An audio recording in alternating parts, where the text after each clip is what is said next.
भेटल्या, मला वाटतं वसंत सुगावेच्या गावी भेटल्या आणि तिथं मला सांगितलं की दादा 1500 रुपये तुम्ही देता, 2100 रुपये द्या ना. मी नाही म्हटलेलं नाही. मी ज्यावेळेस राज्य सरकारची परिस्थिती ही अधिक योग्य होईल त्यावेळेस मी तुम्हाला 2100 रुपये देणार आहे. आश्वासन देऊन आपण थांबत नाही, तर ते पूर्ण करण्याच्या दृष्टीने आपण काम करत असतो. मी सभागृहामध्ये सांगितलं, महाराष्ट्र आता थांबणार नाही, विकास आता लांबणार नाही, ते मला कृतीत करायचंय. आता निवेदक बोलत असताना बऱ्याचदा सांगायचे शासनाची तिजोरी खळखळाट आहे. कृपा करून तुम्ही तसा गैरसमज करून घेऊ नका. मी आपल्या राज्याचा सर्वात मोठा अर्थसंकल्प 7,20,00,000 कोटी 7,20,00,000 कोटी एवढा अर्थसंकल्प सादर केलेला आहे. त्याच्यामध्ये पेन्शन, त्याच्यामध्ये पगार आणि त्या संदर्भातलं काढलेलं कर्ज ह्याचा व्याज जाईल आणि राहिलेला पैसा माझ्या लाडक्या बहिणींच्या करता. विरोधकांनी आम्हाला हिडवलं किंवा ही योजना बंद करतील.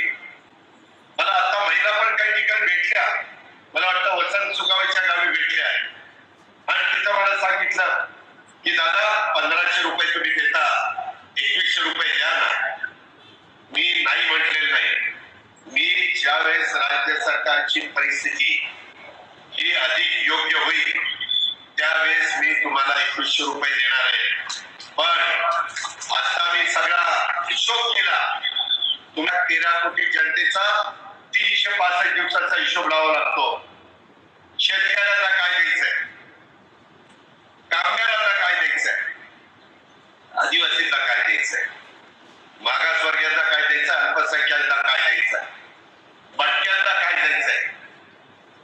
मी तिथेही बोललो, तुम्ही ऐकलंय, सगळी सोंग करता येतात, पैशाचा सोंग नाही करता येत.